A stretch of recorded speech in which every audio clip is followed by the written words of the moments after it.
अस्सलाम वालेकुम के क्रिएशन पर आज हम तलबीना बनाएंगे और मैं आपको बताऊंगी बहुत आसान तरीका है तलबीना बनाने का। सबसे पहले तो हम ये बार्ली लेंगे। बार्ली अपने छिलके के साथ होना ज़रूरी है। और अब इसको हम पीस लेंगे। ठीक है, इसको पीस लेंगे तो ये पाउडर की तरह हो जाएगा, या आटा कह सकते हैं, आटे की तरह हो जाएगा। फिर इसके बाद हम इसको बनाएंगे।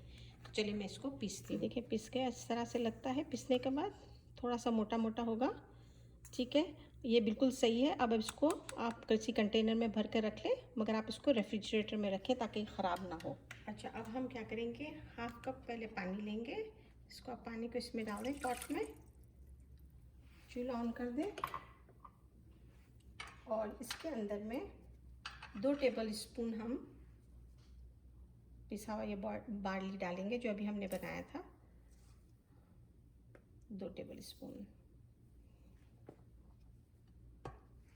इसको थोड़ा सा पकाएंगे।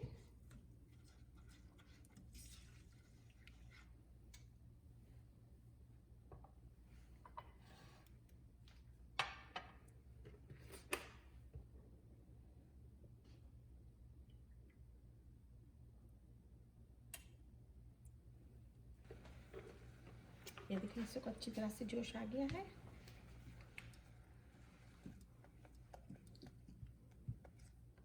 अब हम इसके अंदर में 1 कप दूध डाल देंगे। इसको थोड़ी देर के लिए पकाएंगे। हदीस में है कि हुज़ूर सल्लल्लाहु अलैहि वसल्लम ने जिब्रील अलैहिस्सलाम से कहा कि मुझे बहुत ही थकन महसूस हो रही है और बहुत ही गम भी महसूस हो रहा है। तो हज़रत जिब्रील अलैहिस्सलाम ने ये तरकीब इनको बताई कि आप तलबीना इस्तेमाल करें।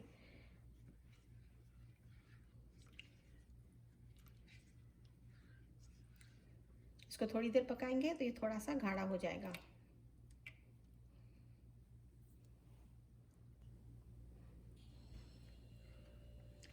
तलबीना किसी एंटीबायोटिक से कम नहीं और ये हमारे गमों को भी दूर करता है। ऑलमोस्ट जोश आ गया है। इसको थोड़ा सा और इसको पकाएंगे। ये अभी पतला है, थोड़ा सा गाढ़ा होना चाहिए। आपको इसको गर्म भी इस्तेमाल कर सकते हैं और ठंडा भी इस्तेमाल कर सकते हैं। इसको बहुत अच्छी तरह से उबाल आया है। अब हम इसके अंदर में खजूर डाल देंगे। अगर आपको खजूर इस्तेमाल नहीं करनी तो पक जाने के बाद आप इसके अंदर में शहद भी इस्तेमाल कर सकते हैं। मैंने 3 खजूरें ली हुई हैं और मैं इसको खजूर के साथ थोड़ी देर पकाऊंगी।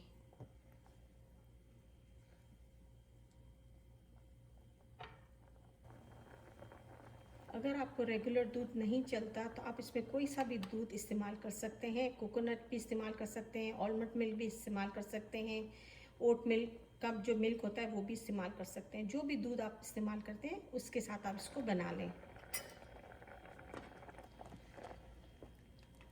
ये देखिए बिल्कुल तैयार है। अगर आपको और ज़्यादा गाढ़ा चाहिए तो थोड़ा सा आप और पका सकते हैं, और अगर आपको इस तरह से भी चल जाता है तो आप ये भी इस्तेमाल कर सकते हैं। गरम गरम नोश फरमाएं और ठंडा करके भी नोश फरमा सकते हैं। शुक्रिया।